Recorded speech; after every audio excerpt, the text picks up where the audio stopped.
While I don't go out of my way to be purposely negative, I can't help but be irritated by just about everyone that I see. I just don't get where common sense has gone and why no one utilizes critical thinking anymore. There's just so many different people that I can't help but make fun of or just honestly hate because they're just so annoying or stupid or just they're like rage baiters and it makes me so upset. For example, political debate TikTokers have to be just about the worst kinds of people on the internet that you'll ever see. All of them suck. I think the two big names on each side are like Charlie Kirk and Dean Withers. I do enjoy watching some of their videos every now and then because it's just entertaining to watch, but sometimes it's just so infuriating to see. For Charlie Kirk, he's like, what, 40 years old, and he only ever goes to college campuses to debate kids. I've seen him debate a few adults, like, every now and then, for example, on, like, Jubilee or anything like that, but even then, like, he picks, like, the stupidest people to post. I want to see him debate an actual educated person who is either his age or at least, like, similar in terms of maturity, because I gotta admit, both Charlie Kirk and Dean Withers, they're smart people. They're educated, and I can't disregard their intelligence because they're smarter than I am, probably. And for Dean Withers, he's such a rage baiter, and I know that's kind of like his thing, and sometimes it's funny to watch, and sometimes it's just like, just debate them, because that's what you're doing. That's your job. For both of them, it's their jobs to debate people, and all they do is post videos of them debating the stupidest people I've ever met just to make the opposite political party look bad. I really feel like I didn't explain as well as I thought I did. For example, when I see like videos of Charlie Kirk getting humbled, I always see like this one clip of this guy showing a picture of like, he's like, do you truly in your heart of hearts truly believe that this is a human being? This, Without a doubt. without a doubt, Yes. this is a dolphin fetus. and people think that's like a way of saying that like he like owned Charlie Kirk by tricking him, but to me they look the same. But if someone showed me that, like, I don't think I could tell what's a dolphin, which one's a human, because they look really similar. I don't want to like say one of them is better, but like I'm just saying, like, you didn't own Charlie Kirk by like tricking him with, like, how do I articulate this? Like, that doesn't count. That doesn't prove anything. You just like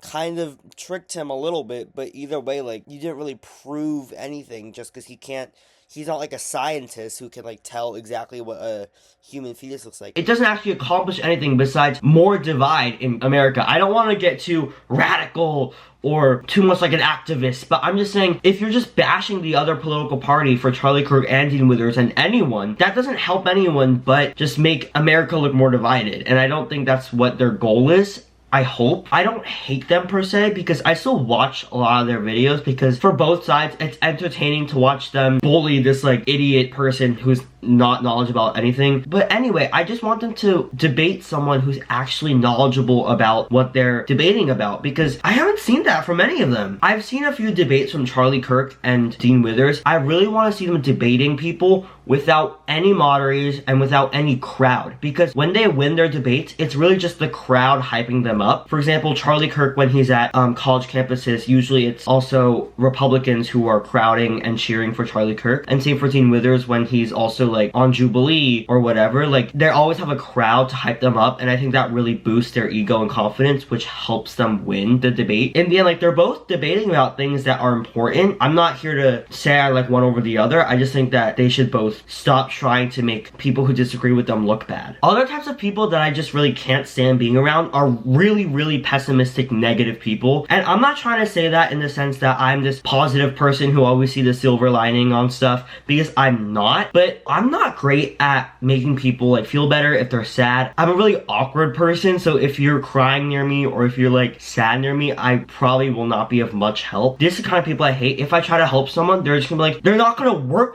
with me. Just work with me. I don't want to try to make you feel better if you're just gonna be this like negative person. For example, one time I remember my friend got like a 90 on their test, which isn't even bad at all, and they were not crying, but they were really upset about it. And I told them, like, you did better than me. It's not even that bad of a score. Your grade has barely changed.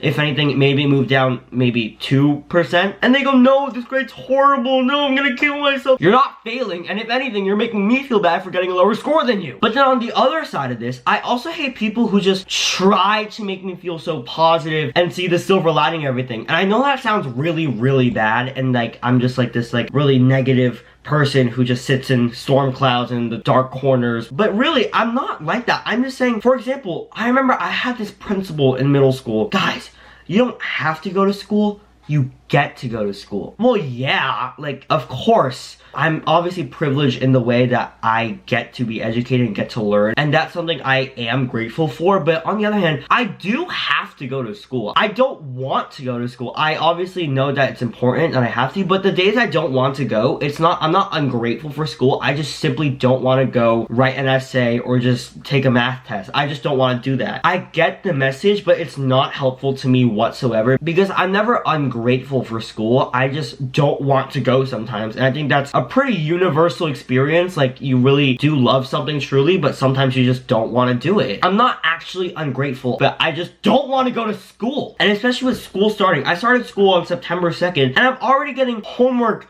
and tests. I have a test coming up. It's not even the first week of school. And adding on to school, I hate people, especially adults, and especially teachers. No, substitute teachers who just have this attitude and they can never admit that they're wrong. And they just think that they're smarter than you and better than you because either they're older and they have tenure, or because they're just your teacher and you have to basically listen to whatever they say. In 8th grade, my English teacher went on maternity leave. So for about 4 months, 2 months, I don't know how long maternity leave, but for a few months, we had this substitute teacher who was old. She was really old. I don't want to say her actual name, so we'll call her Barbara. Barbara was this old woman. Old woman. She was so nice the first day we met her. She was a soft-spoken woman. She was very kind. She got to know everyone. She told us a little about herself. Apparently, she has like 6 kids who all go to Ivy League schools, and I don't know how that's important, but she brought it up about every single day. And she told us about her life at home and how she really loves reading and all that. And I was like, okay, this can't be that bad for like, what, 2 or 3 months? But I was very, very wrong. I don't know what it was. I'm not a bad kid in school, okay? I have my moments where I might be talking to my friend and I might not listen all the way and I might not be able to focus, but I'm never disrespectful just for the means of being disrespectful, and I would never go out of my way to make a teacher's job harder than it is. I'm not saying that I'm the best student, but I'm definitely not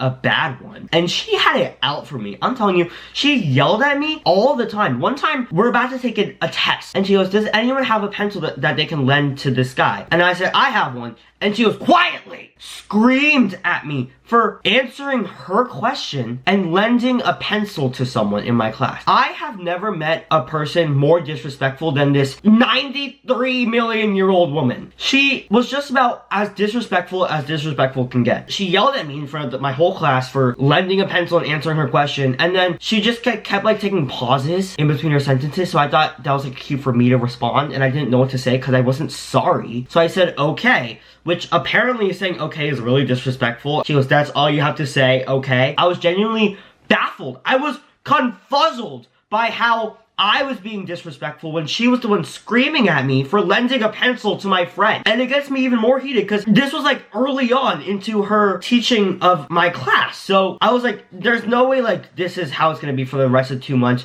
And I was right, it wasn't gonna be like that. It was gonna be much worse. This teacher really made a mark in my life. I've written essays about her, I think. And I want to preface, I'm not rude. I wasn't rude to her from the beginning. I was only rude to her when she was rude to me. So it's not my fault for acting the same way she acted to me. You don't just get respect because you're older than me or because you're my teacher. You get respect because you show me respect too, because you're the adult, you're the mature one who's supposed to set an example. You're not my real teacher. You're like older than the Bible, and I don't want to be mean, but she deserves it. I hate this woman so much. I genuinely hope she's doing well. Like, she's old, she's retired or fired.